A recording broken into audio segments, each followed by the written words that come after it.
দেখুন, পর্যবেক্ষক সাধারণ যিনি আছেন উনি এবং বিভিন্ন নির্বাচনী যারা কর্মকর্তা তারা সবাই স্কুটনিতে বসেছেন।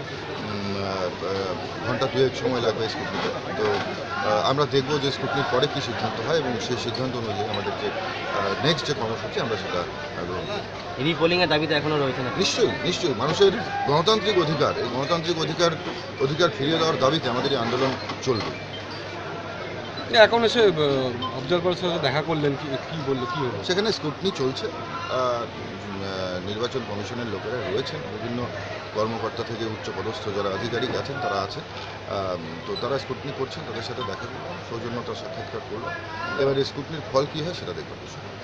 আপনাকে নির্দিষ্ট কোনো বুথের আইডেন্টিফাই করেছেন, বুথগুলোতে হয়েছে এবং জানানো হয়েছে? সেটা তো আমরা জানিয়েছি, আমাদের এখন পর্যন্ত কিছু জানানো হয়নি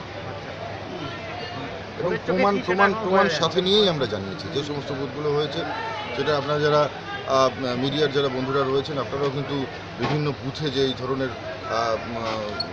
সাধারণ মানুষকে যে ভোট দিতে দেওয়া হয়নি, ভোটের ভিতরে ঢুকে ইভিএমের পাশে দাঁড়িয়ে থেকে সেখানে কিন্তু রেগিং করা হয়েছে এবং মহিলাদের উপর কীভাবে অকথ্য অত্যাচার হয়েছে আপনারাই কিন্তু দেখিয়েছেন।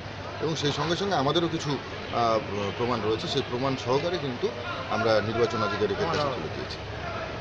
এরকম বুথের সংখ্যাটা কত অ্যাপ্রক্সিমেটলি? আমরা রাজ্য পুলিশ যে সমস্ত বুথগুলোতে ছিলেন আমরা সমস্ত বুথের রিপোর্ট দাবি করছি।